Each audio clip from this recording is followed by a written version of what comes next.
Ошо өзүңүздүн жон териңиз менен кандай сезип атат? Жашоо кандай болуп атат азыр? Эл катарында дейт, анан Кудайга шүгүр дейбиз көбүнчө. Бай болгонго бизде кандай? Бай болуш менимче Кыргызстанда анчейин оңой эмес. Тааныш билиши барлардын ити чөп жеген ушундай кырдаалбы? Чечкиндүү аракет жасалганда, ал чечкиндүүлүктүн курмандыгы да болуп кетет экен. Оройураак айтканда баланы кустуруп жатса, Мен силердин курсаңарды тойгузам деп койсо, ал кой сыяктуу жашоо болуп калат. эркиндиктин абасынан кенен дем алып атам деп ойлойсузбу өзүңүздү? Эркиндигим азайды дебейм, бирок мекендештеримдин ар кандай кесиптеги кишилердин эркиндиги азайгандыгын мен байкап. Пикет кылыш керек, митинг кылыш керек дегенден көңүл калуу, Деги эле демократия деген жаман сөзгө айланып калды. чорныйлардын ана башы жок кылынды. Камчы Көлбаев жок кылынган күнү бою мүмкүн 100 жерде коррупция орун алды. Эки дос мыкты нерселерди жаратып атат деген пикирлер дагы жок эмес. Мыйзамда жазылбаган бийлик формасы.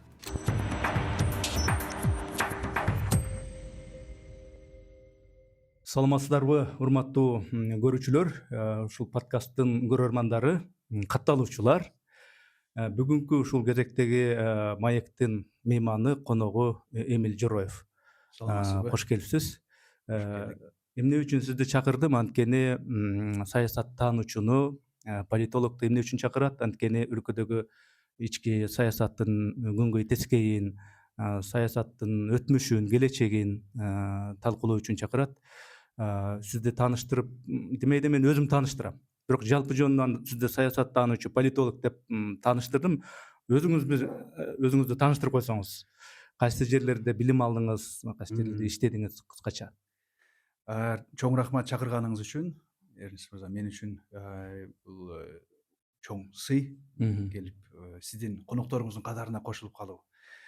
Мен ошол аты жөнүм Эмиль Жороев, Эмилбек Жороев. Лейлектен болом өзүм, Лейлек чергесинен. Анан ошол саясаттануу, политология жаатында окуп, бакалавр Америка университетинде окудум бул жерде. Америка, Борбор Азиядагы Америка университетинде, анан магистратура алдым Индиана университетинде, андан кийинирээк Мэриленд университетинде докторантура, PhD. Америка Кошмо Штаттарында. Ооба, Америка Кошмо Штаттарында. Ошол баарын кошкондо бир топ жыл Америка Кошмо Штаттарында окуп, студент катары жашап жүрүп келдим. Анан ошонун арасында андан бери ошол саясаттануучу катары сабак берем. Негизги жумушум, кылган жумушум ушу мугалимдик болуп келет. Ошол эле кайра эле Борбор Азия Америка университетинде, анча-мынча башка жерлерде да сабак берип, анан ошол көз салуу менен убарамын. Анан бир нерсени айта кетейин дейм дароо эле. Политолог дегенде кээ бирлер ойлошот биздин коомдо, политик менен политолог бир эле окшойт деп. Мен дароо айта кетейин, саясаттануучу менен саясатчы такыр эки башка нерсе. Мен ошол саясатчы болбогондуктан көп нерсени кыла алам, айта алам, ойлоно алам. Бейтарапмын, анткени мен бийликке баруу же бийликке кандайдыр бир аралашуу деген максатым жок. Саясаттануучу деген ошол саясатты байкап, анализдеп жүргөн кишини саясатчы, таануучу дейбиз. Илимий алкактан карайсыз, кырдаалды, саясий личностторду дегендей бейтарап карайсыз. Бейтарап, ооба. Эмнеге бизде ар кандай кубулуштар болуп келет? Эмнеге ыңкылаптар болуп келет? Эмнеге акыркы кезде ыңкылап болбой калышы да мүмкүн буюрса. Токтошубуз да мүмкүн. Эмнеге бизде саясий партиялар иштебей жатат, мисалы үчүн. Мунун баарысын эми кайсы гана илим жааты болбосун, эмнеге деген суроо менен келет. Эмнеден мындай болуп атат деп. Мен кечиресиз, мен камдаган суроолорумду бере баштайын анда. Эми баягы саясий илимий өңүттөн эмес, жөнөкөй эле жалпак тил менен жашооңуз кандай болуп атат? Эл катары деп коет го баягы кыргызда. Эл катары болсо элдин жашоосу кандай болуп атат? Жашооңуз өзүңүздүкү кандай болуп атат? Киреше киргизүү, жашоо кыйынбы азыр дегенде, ошо өзүңүздүн жон териңиз менен кандай сезип атат? Жашоо кандай болуп атат азыр? Эл катарында дейт, анан Кудайга шүгүр дейбиз көбүнчө. Кудай буюрса мындан да жакшы болот дейбиз. Эми жөн жерден болбосо керек, ошо эл катары деген Кыргызда ушундай өзүбүздүн жана очоктогу гүлдү сыртка чыгарбоо, ар кандай эме кылып мындай жакшы жагыбызды гана көрсөткүбүз келет да, жакшы жашообузду көрсөткүбүз келет калың элге. Эми бирок мен чындап эле ошо Кудайга шүгүр дечү эле жашоо болуп атат. Буюрса мен бала чакам бар, үй бүлөм бар, атам энем бар дегендей эң эле биздин Кыргызда баалаганы, шүгүр кылганы ушулар. Анан биздин өлкөдө тынчтык, стабилдүүлүк бар. Бирок эми жумушум бар. Мгм, мгм. Кээде жок болуп калчу эле, кээде бар болуп ошо Кудайга шүгүр дечү эле жумуш. Бай болуп кете албай жатам. Бай болсом жакшы болот эле, миллион тумсам жакшы болот эле деп коюп жүрөм бирок. Бирок бай болгонго бизде кандай? Биздин өлкөдө шарттар жакшы элеби? Мыйзамдык жагы, башка жактары кандай деп ойлойсуз? Ошол жагын дароо Мгм. маанилүү суроодон баштадыңыз. Аха. Бизде бай болуу менимче дагы деле бир кайсы убактан бери калыптанып калган терс маанайда каралат да, Мгм. калың эл катары. Анткени мындай карасаңыз, бул Кыргызстан эле эмес, кайсы гана коомдо болбосун, байыркы коомдо да, азыркы коомдо деле жакырыраак жашагандар, колунда азыраактар дайым көпчүлүк болуп келет. Аз эле өлкөлөрдө, азыркы эң жетишкен өлкөлөрдө, мисалы үчүн Мгм. Европанын кайсы бир өлкөлөрүндө ошо андай эмес болушу мүмкүн. Колунда баары жакшы жашагандар көпчүлүк түзүшү мүмкүн. Ошол бай болгон азчылык Мгм. көпчүлүк мамлекеттерде дайыма көпчүлүк тарабынан кеминде көп дегенде жек көрүлөт, кеминде анчейин жакшы кабыл алынбайт. Мгм. Биз ошондон арылышыбыз керек деп ойлойм да. Анткени өлкөдө байлар, колунда барлар аз болгон сайын калганыбыз да кембагал, кедей боло беребиз. Мгм. Кыргызстанда менимче азыр саясаттын да бир шамалы менен ар кандай ушу эми бир чети коррупция дейбиз, бир чети ар кандай деп колунда барларды байларды бир аз терс карап калгандыгыбыз азыркы кийинки тарыхыбызда деле орун алып келет. Акыркы кездерде болсо ошондой элдин байларга болгон терс көз карашын пайдаланып, кээ бирде ошол саясатта деле сөздөр болуп кетет да. Бай болсоң, демек сен уурдагансың. А, Байлардын жерин алып койсо да жараша берет. Же азыр кечке талашылып атпайбы? Ошто, Бишкекте дагы жанагы өзүнө куруп алган кан сарайларын жолго чыгып кетиптир, алып салыш керек деп. Ошол сыяктуу жактарын карасак, эми чындыгында бай болуш менимче Кыргызстанда анчейин оңой эмес. Мгм. Негизи эле бай болуш оңой эмес дечи, эми биз бай болуп Мгм. көрбөсөк билбейбиз. Мгм. Бирок бул ушу байраактар эгер ошол жон териси менен, эмгеги менен, жаратмандыгы менен, акылдуулугу менен дүнүйө топтой алган болсо, андайлардын пайдасы өтө чоң коомго. Мгм. Эми аны кантип колдонот, кандай жол менен ал дүйнөнү топтогону өзүнчө башка сөз, бирок жалпысынан алганда коомдун бир бөлүгү катары өйдөрөөк, байыраак жашагандарды биз жек көрүүбүз анчейин туура эмес. Жалпыбызга жакшы пайдасы тийбеген көрүнүш орун алып келет. Бирок бизде ушу азыркы акыбалда, азыркы кырдаалда, Кыргызстанда жарандар, мейли ал кандай класста болбосун, өзүнүн мээнети менен, өзүнүн иштин көзүн билүүсү менен аракеттенип жүрүп, а, байыганга, жашоосун жакшыртканга шарт нормалдуу элеби? Же болбосо мындайча айтканда өйдө жактарга мындай доступность деп коет.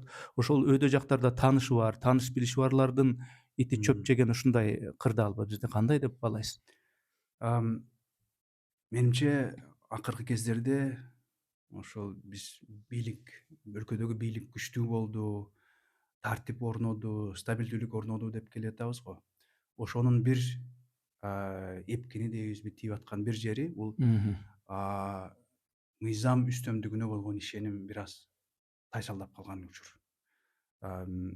Тилекке каршы ошол ар кандай чечкиндүү аракет жасалганда, ал чечкиндүүлүктүн курмандыгы да болуп кетет экен. Туура багытта алып барылган тартип, мыйзамдуулук, адилеттүүлүк аракеттери болгондо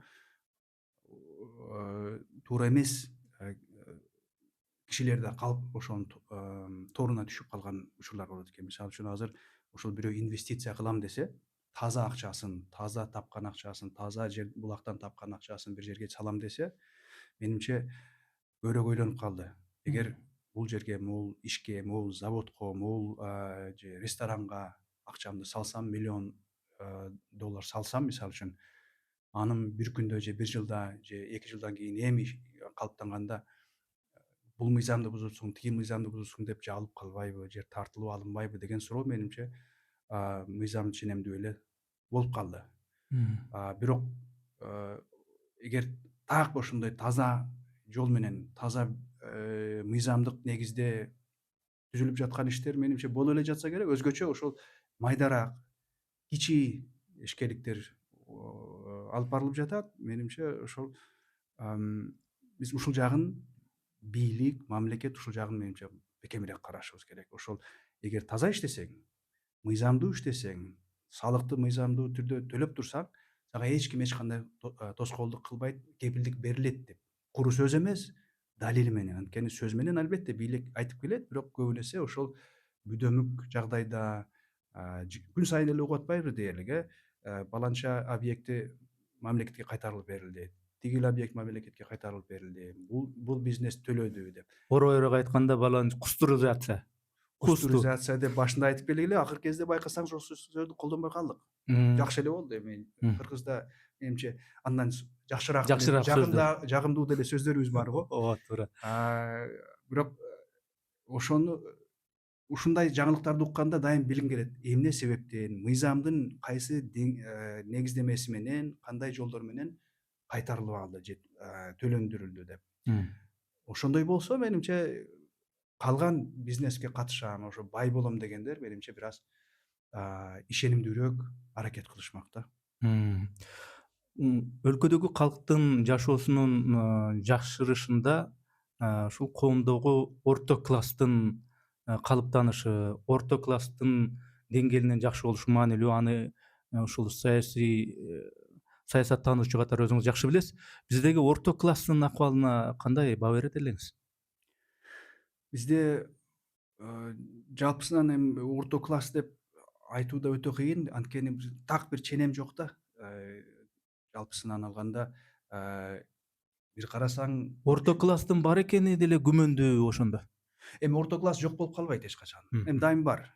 Бирок анын басымдуулук кылабы же аздык кылабы деген суроого так жообубуз жок. Анткени бизде экономикабызда дагы деле болсо өтө бир тактык жок десек болот.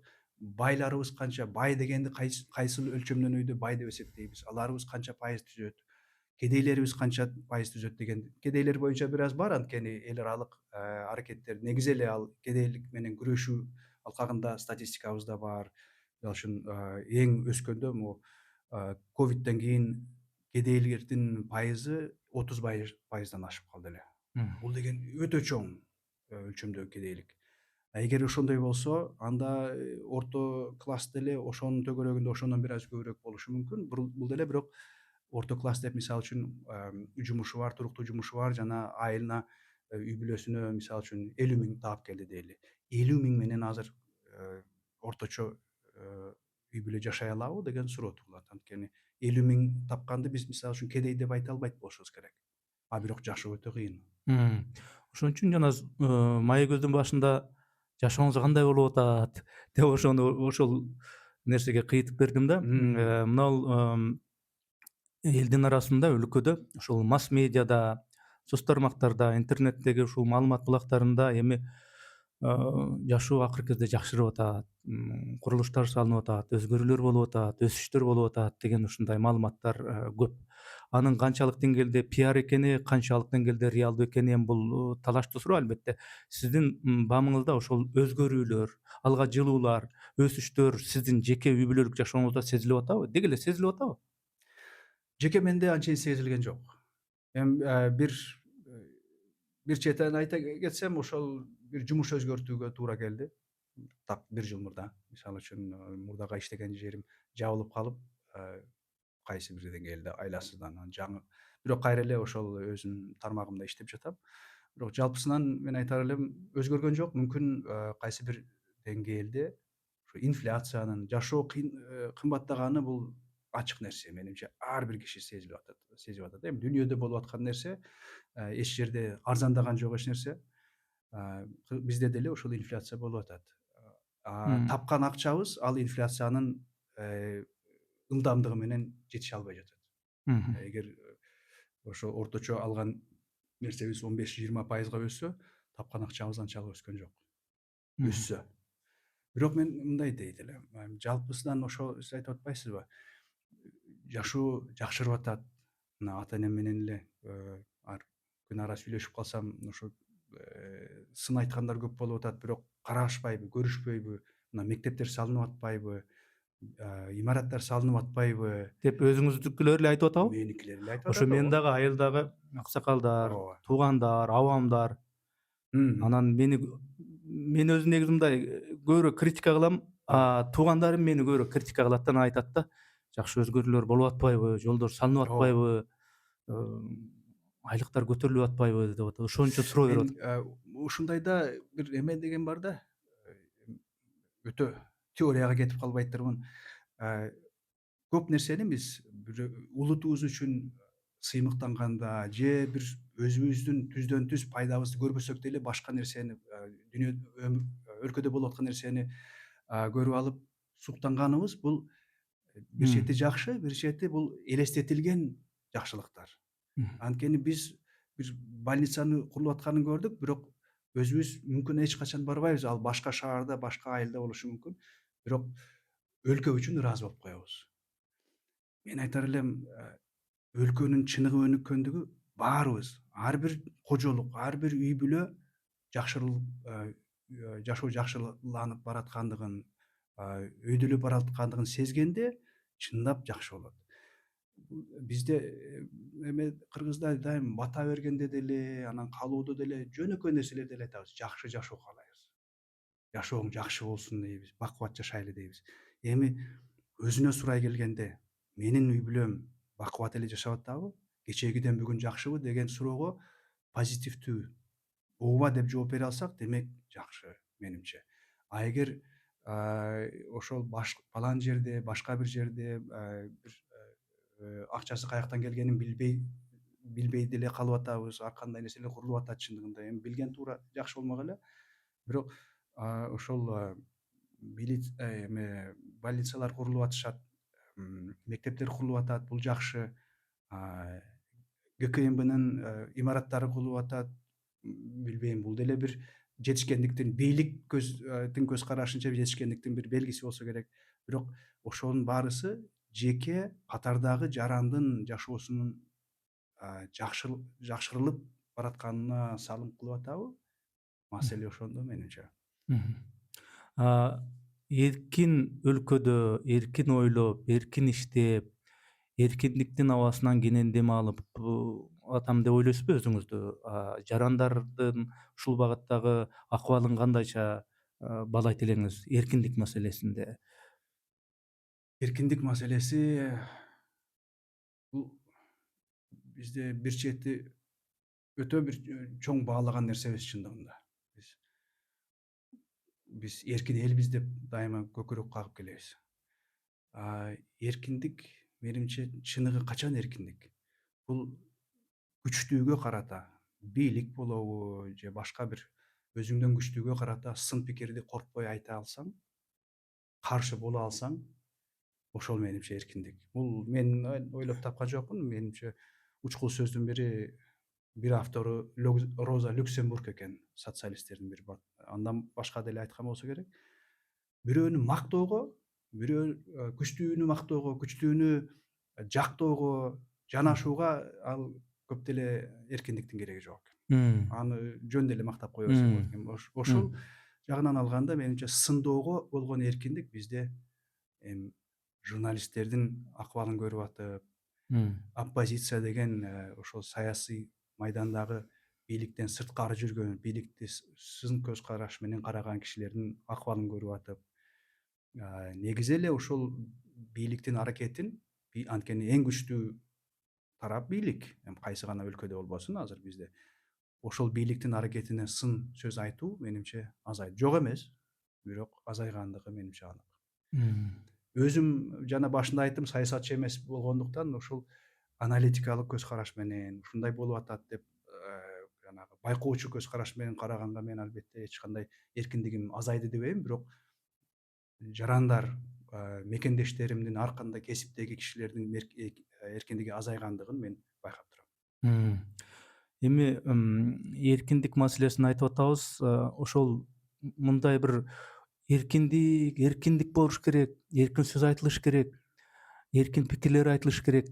Мындай нерселер болбой атат, мындай нерселер жасалбай атат деп мен пикиримди эркин айтышым керек деген саясий лидерлер айтып отуруп, анан алар өздөрү бийликке келгенде ал эркиндик болуш керек дегенин унутуп, кайра эркиндикти басынтып, ошол тенденциядан улам коомдо ушул эркин болуш керек, пикет кылыш керек, митинг кылыш керек дегенден көңүл калуу, андай болгондо деле эмне өзгөрмөк эле деген көңүл калууну байкаган жоксузбу?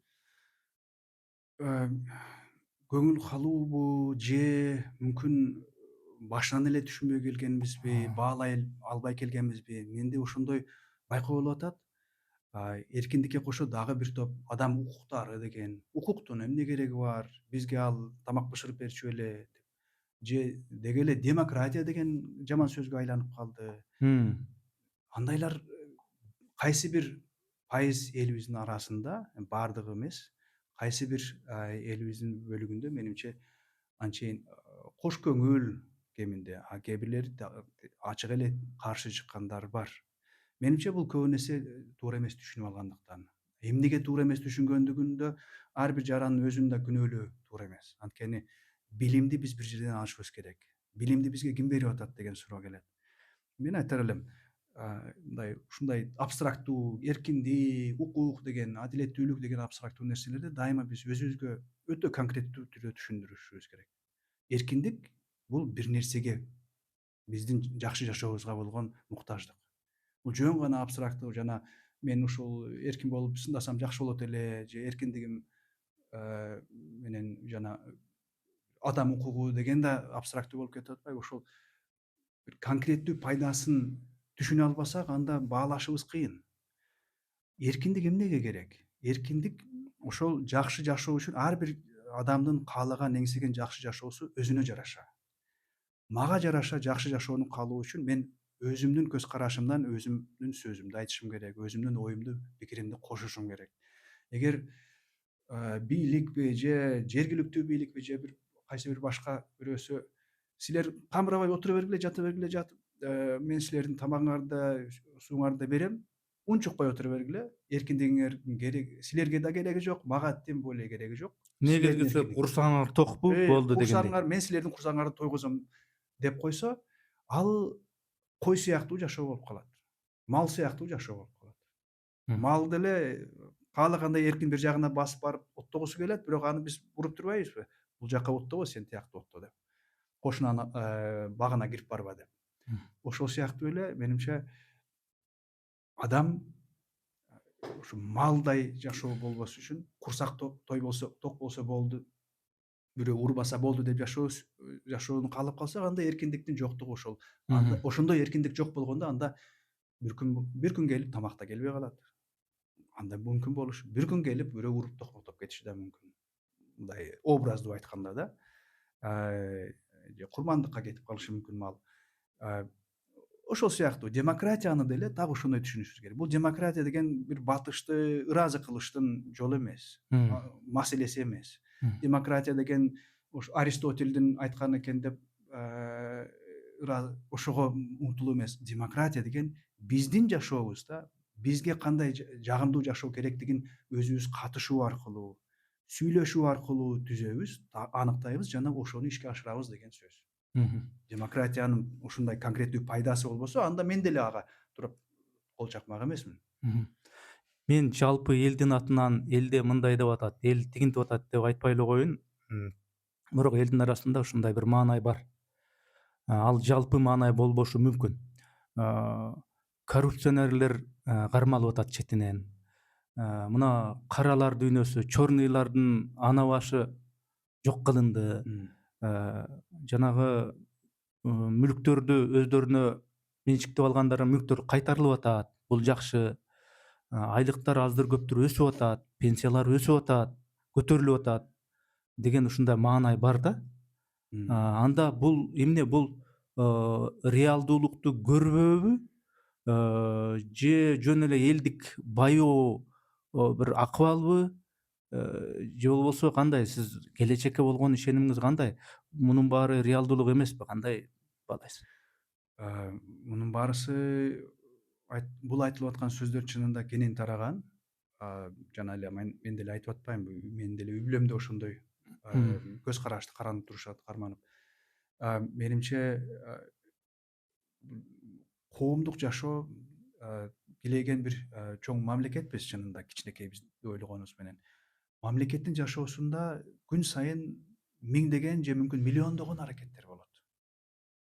Бул бир гана бир Камчы Көлбаевди жок кылуу менен тыянак чыгара албайбыз. Ошо Камчы Көлбаевди жок кылынган күнү бою мүмкүн 100 жерде коррупция орун алды. Бир чоң коррупционерди сотко тартылган ошол күнү мүмкүн миңдеген жерде дагы пара берилип атат. Эмне дегеним? Бул жерде менимче жашообуздун татаал экендигин унутпаш керекпиз. Биз көппүз. Чоң эл болгондо көптөгөн көйгөйлөр бар. Ошол көйгөйлөрдүн жалпысын, баарысын бирдей жакшы жакка буруунун негизги жолу кандай дегенде мыйзамдуулук деген.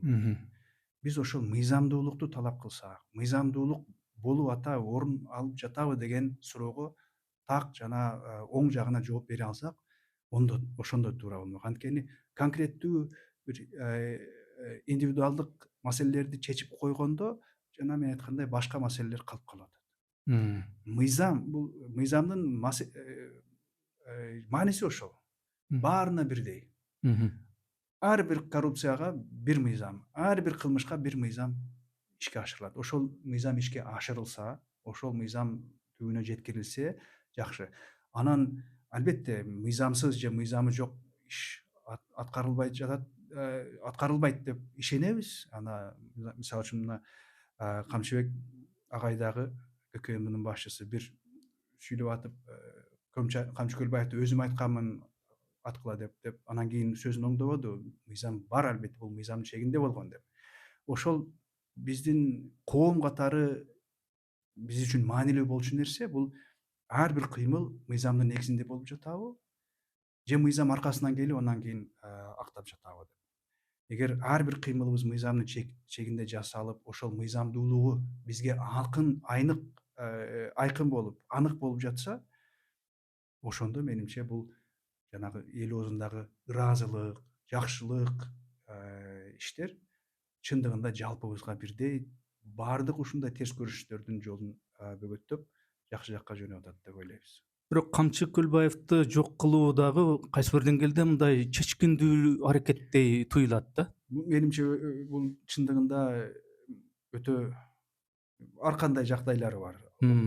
Тескери да. Бирок чындыгында биздин өлкөдө ошол кишинин түптөгөн өзгөчө акыркы жылдарда системасы, ОПГ группасы чындыгында жанагындай желедей, Тамырлап желесиндей же тамырдай басып алган экен да. Анын мындай радикалдуу жол менен жок кылышты, жокко чыгарышты андай аракетти. Менимче бул чындыгында Кыргызстан үчүн, өнүгүүбүз үчүн оң өнүгүш болду, кандай гана болбогондо да.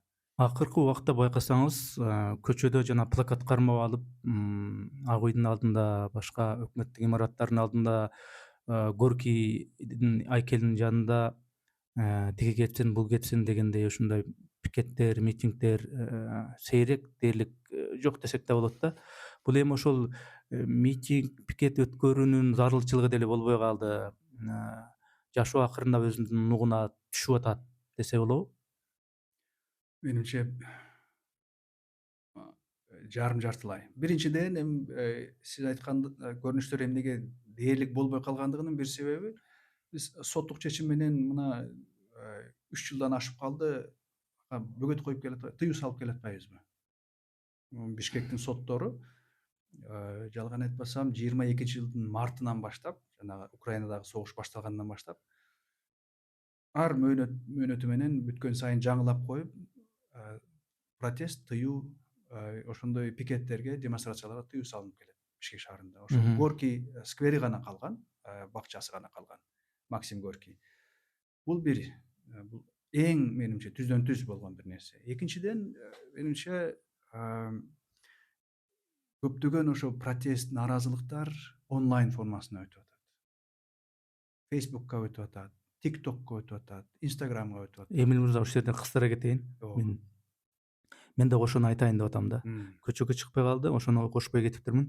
Мм. Өзүңүз айткандай, мисалы үчүн президент Садыр Жапаров же Калымбек Ташиев ошол соц тармакта кандай бир маселе болсо, жанагынтип бир жылда бир президент кайрылды деген жок да, дароо эле түз эле ай мону мындай кыла деп сөгүш берип, тиги маселеси чечилбей атканын келип туруп бүгүн эртең бир айдан кийин бүтүрөсүң деген.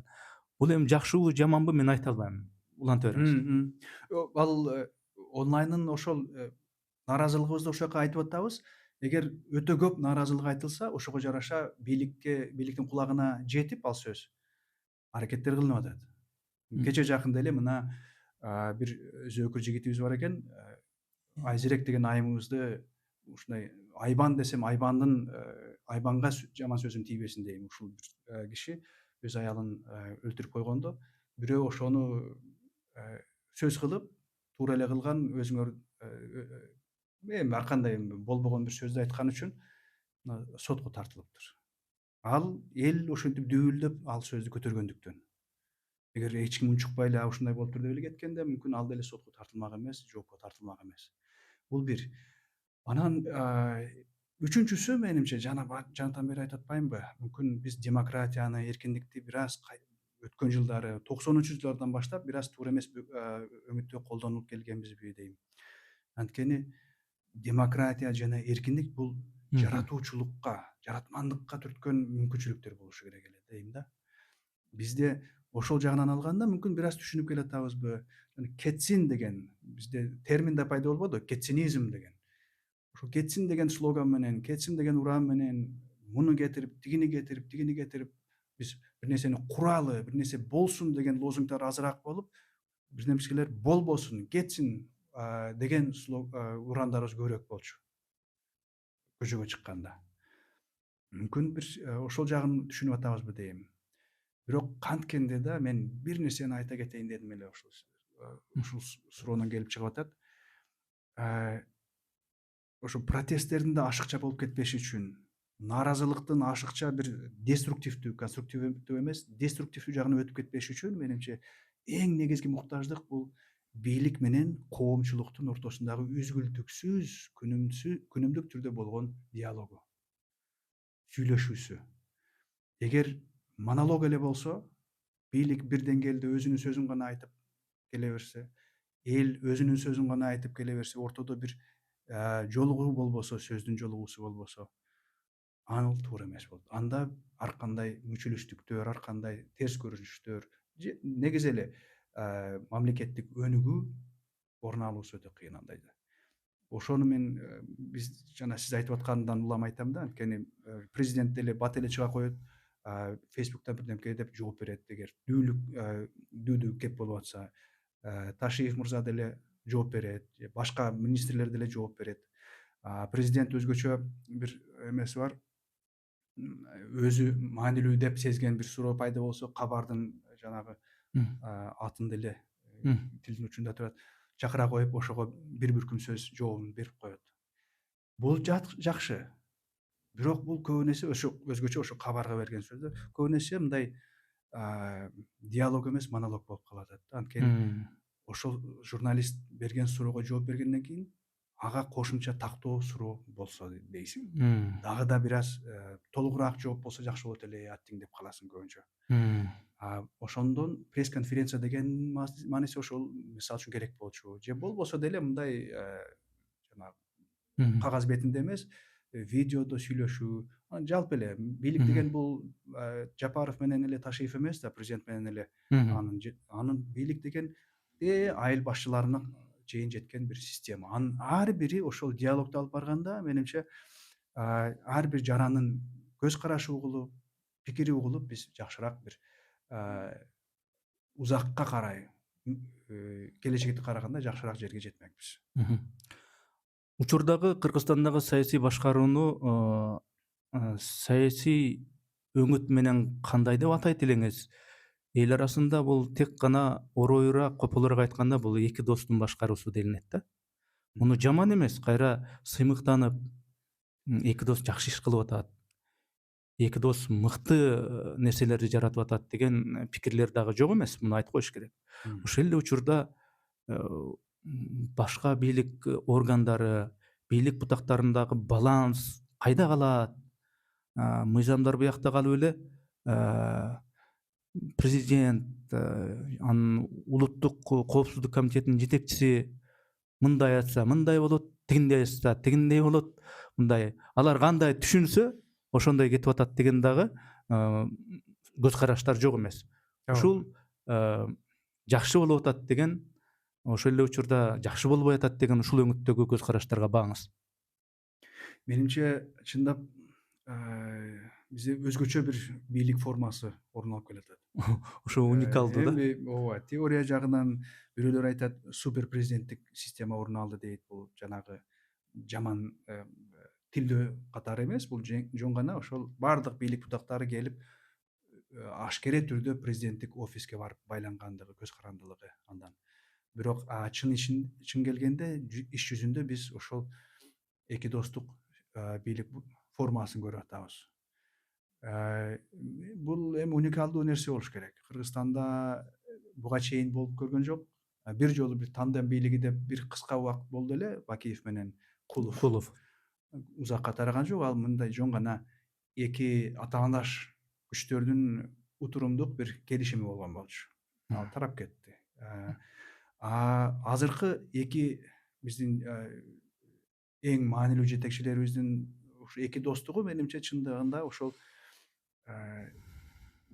бир бир жагына ооп кетпөөгө болгон кепилдик да ошол жерде болуп атат. Стабилдүүлүктүн да кепилдиги ошол жерде болуп атат. Бир кишинин убакыты жетпейт дегендей ошол экөөлөп иштегендигинин да жери ошол жерде болуп атат.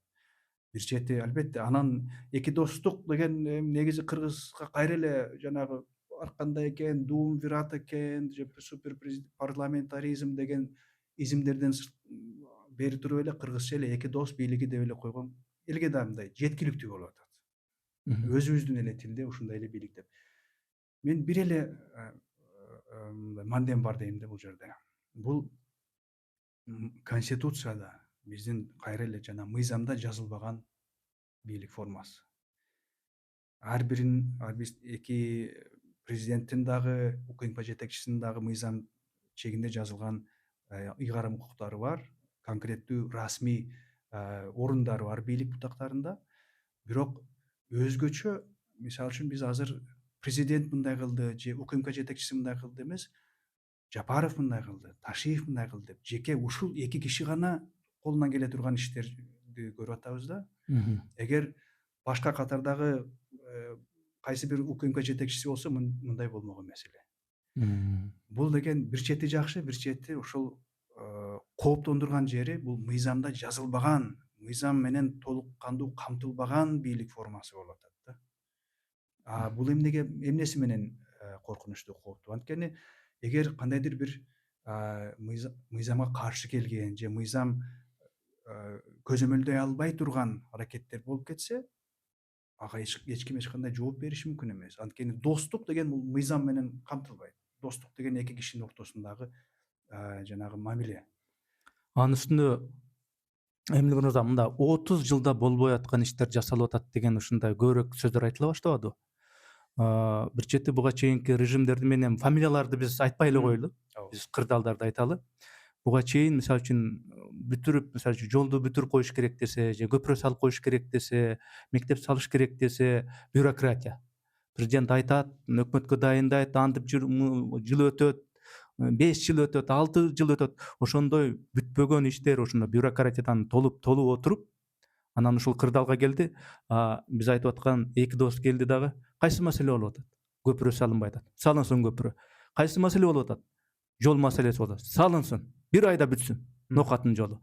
Деп ушундай мындай шар чечкендей бир элес калат да. Биз үчүн, калың эл үчүн маселе ошол да, биздин эңсегенибиз ошол. Маселе чечилсе, ушул көпүрө курулса болду. Бизге андан эмне кереги, андан башка эмне кереги бар деп ойлойбуз да.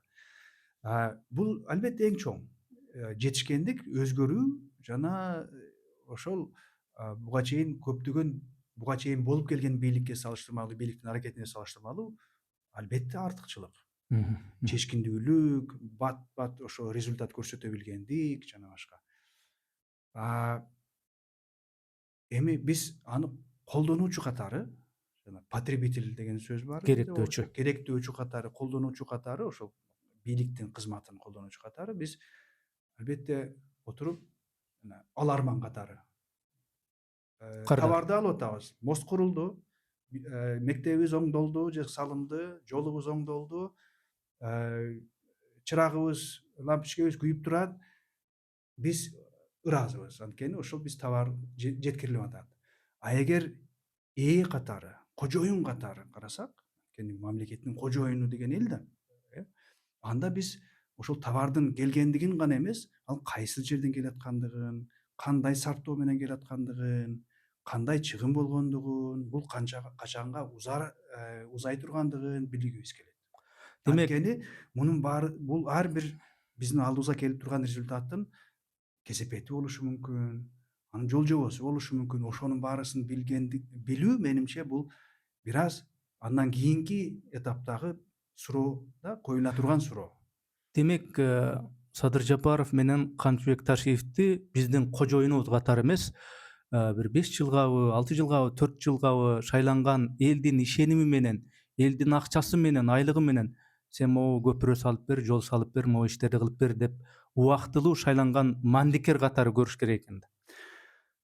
Мен мардикер дегенде бизде батышта кээде ошондой саясаттанууда колдонушат. Мен айтар элем биздин маданиятта антип ойлогондо эле туура эмес.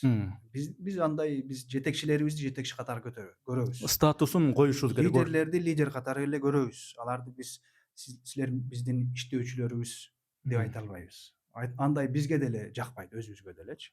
Бирок биз так билишибиз керек, бул азыркы заманбап мамлекетте биз эми 19-кылымда жашап аткан жокпуз, 18-де эмес.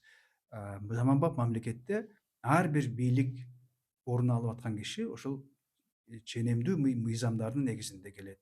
Кандайдыр бир мөөнөткө келет, кандайдыр бир отчеттук жана жоопкерчилик өлчөмдөрү бар, ченемдери бар.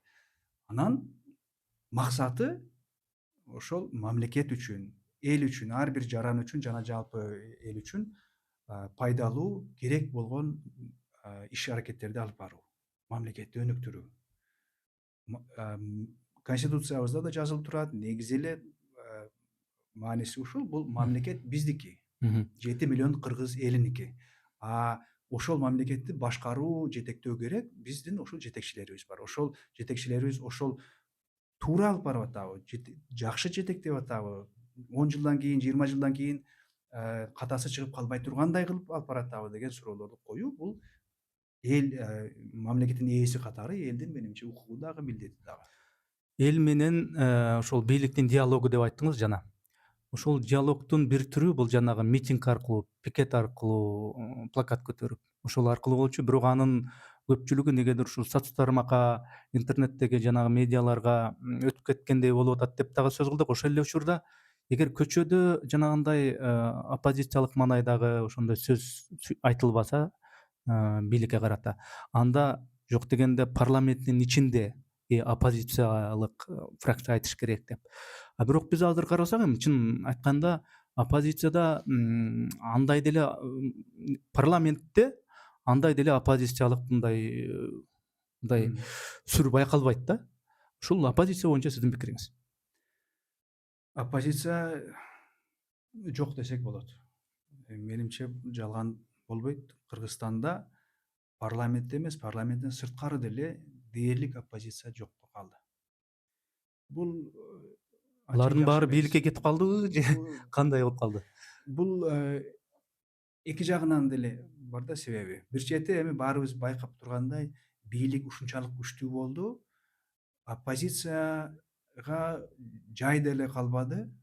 Бир чети башында айтып атпадыбы, жана сөз эркиндиги, ой эркиндиги деп. Оппозиция болом деп сындуу пикир карманган же катуураак, мындай курчураак сындагандар чындыгында корксо боло турган болуп калып атат. Бирок ошол эле кезде экинчи жагы да бар. Биз ушул күнгө чейин чыныгы оппозициянын өтө сейрек гана көргөнбүз. Буга чейинки жылдарда. Анткени оппозициямын деген бул ошо бийлик чындап эле эми бул жанагы көчөдөгү жөн гана сөз эмес, элибиз туура эле байкап келген. Бул оппозиция деген ошол азыркы кайсы бир убакытта айтпайлы, ошол бийликке ошол убактагы бийликке кошула албай калгандар, анан кошулайын деп аракет кылгандар оппозиция болуп келген деп. Негизинен эми жарыш деген ушул. Оппозиция деген бул жөн гана саясий жарыш. Саясий эгер мен 100 метрге чуркайм, бирок өзүм жалгыз чуркайм десең, анда дайым жеңесиң.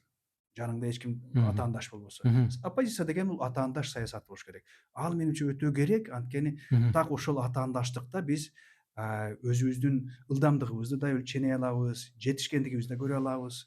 Мүмкүн күчтүүрөөк бирөө болсо жана биринчиликти да беришибиз мүмкүн. Менимче оппозиция керек.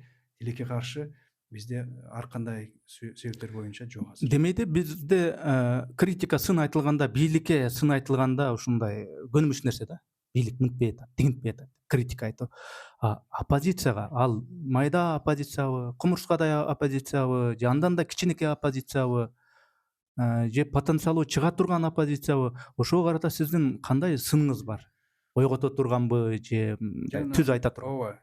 Жана айтпадымбы, ошол көбүнчө биз оппозиция деп өздөрүн атагандардын көбү ошол бир министрликке кирсем деген Мгм. же портфель алсам деген оппозиционер болуп келген. Мгм. Эгер мен мукумума кана турган оппозиционер көргүм келсе, мен андан уга турган ойлор ушул чыныгы жанагы түбүнө, тамырына жеткен сын Мгм. айтса. Жөн гана бир көчөдөн алып пиар үчүн же болбогон же кээде логикасы да жок бир сөздөрдү айтып коюшат, Мгм. оппозиция болуш керек эле деп. Андай оппозиция деген, бул оппозиция деген сөздүн гана маанисин жокко чыгарат. Мгм. Кыргызстан кандай мамлекет болуш керек эле? Азыркы өнүгүп баратканыбыз эмнеге туура эмес болуп атат? Ошондой Кыргызстан 20 жылдан кийин, 50 жылдан кийин кандай бийиктикке жетишибиз керек дагы, ага азыр кандай аракеттер кылынышы керек, бүгүнкү бийлик эмнеге кылбай жатат дегенди так түшүндүрүп бере ала турган оппозиция болсо, ал өзөктүк оппозиция болмок.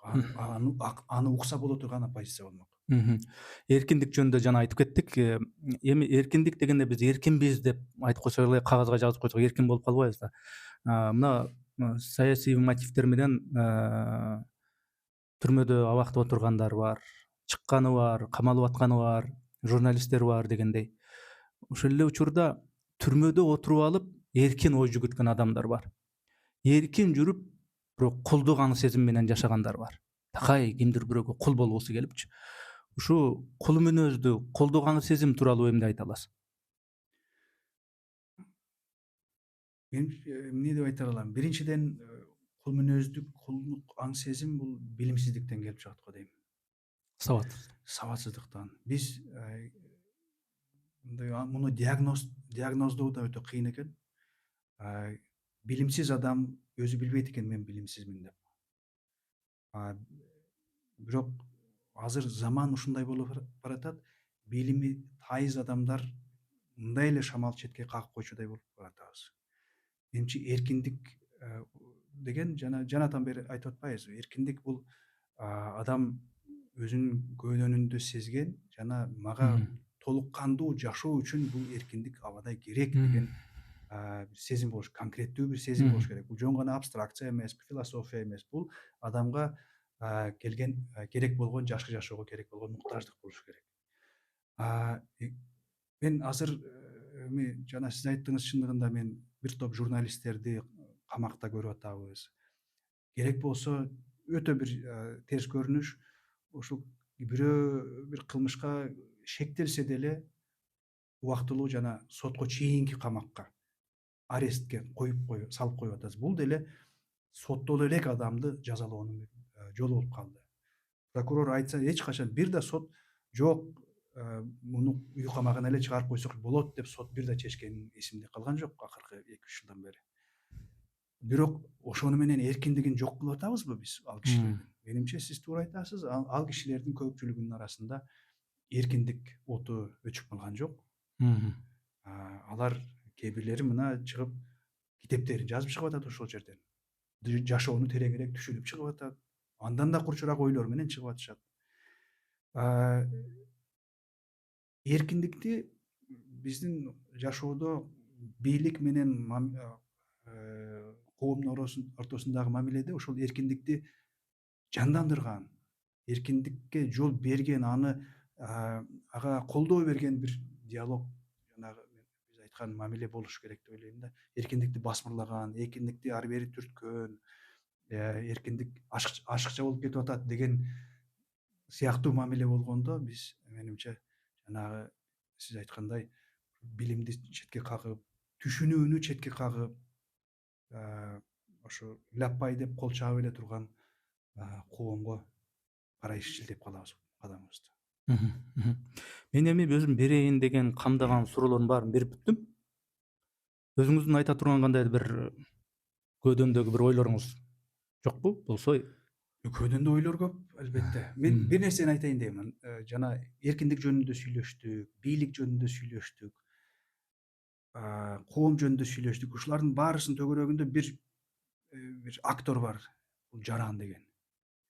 Жаран деп биз көп деле ойлоно бербейбиз. Эми ар бирибиз кыргыз жараны бул мамлекетти түптөгөн бир мамлекеттин мүчөсү, элдин мүчөсү, бирок жаран бул жөн гана басып турган жолу менен тамагын жеп коюп же күн сайын бир расмий ишине барып коюп жүргөн жарандыгыбыз бул толук кандуу болбой атат.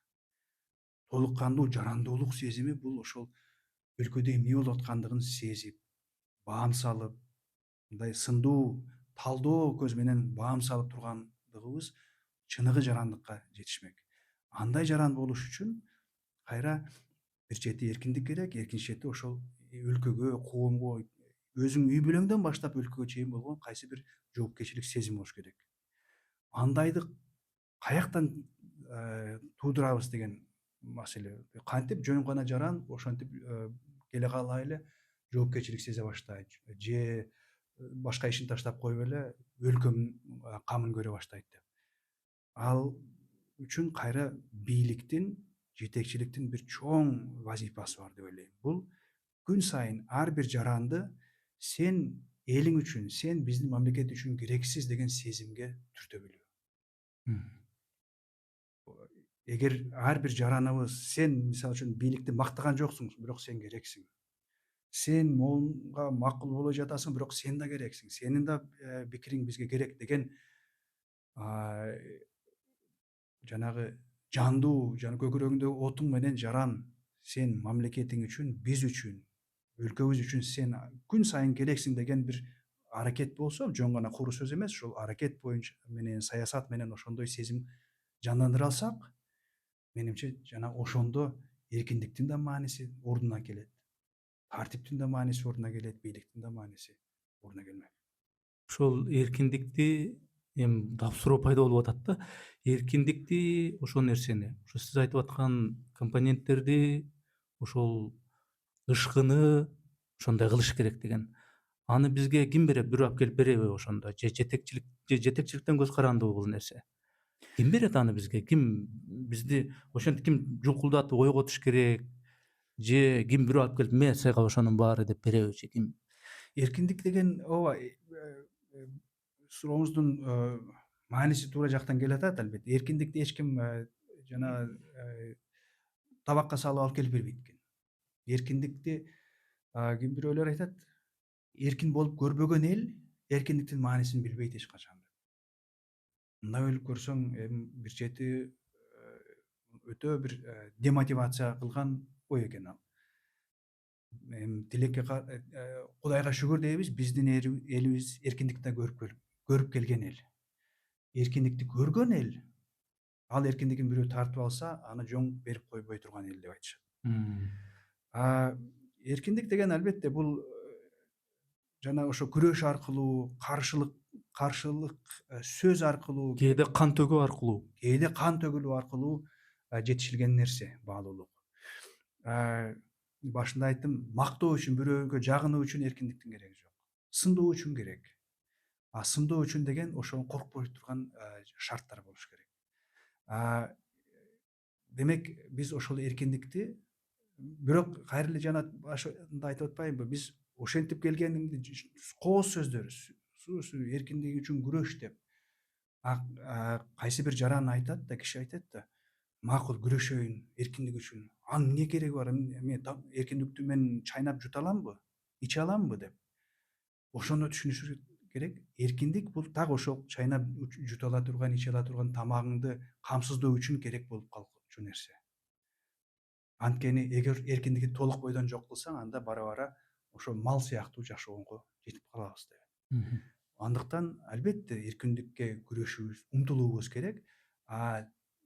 Цивилизациясы бар, ырааттуу, мыйзамдуу мамлекетте ошол жарандардын, коомдун эркиндигин, адамдын эркиндигин бийлик да баалай билип, ошонун бийликтин иш аракетинин ырааттуу болушу үчүн, жемиштүү болушу үчүн эли эркиндик болуш керек экендигин да түшүнүүбүз зарыл. Эмне мырза, менимче ушул жарандын эркиндиги, жарандуулук маселеси боюнча бул өзүнчө тема кыла турган чоң сөз экен. Биз азыр ар тараптуу кичине ассортий кылып, мозаика кылып ар кайсы нерселерди сүйлөдүк. Ооба. Ошонун баарын бир бүтүндүк кылганга аракет кылдык. Бирок менимче сиз илим адамы катары ушул биздеги саясий кырдаалды фамилияларды айтып эмес, тигини күнөөлөп муну мактап эмес, ошо бейтарап оюңуз менен дагы көптөгөн алдыда биздин буюрса чакырабыз деген ниетибиз бар. Дагы темаларды, конкреттүү бир темаларды өзүнчө бөлүп алып талкуулайбыз деген менин оюм бар. Келип маек коюп бергениңиз үчүн мен ыраазычылык билдирем. Ишиңизде ийгилик болсун. Чоң рахмат сизге да чакырганыңызга. Ийгилик Рахмат. сизге да.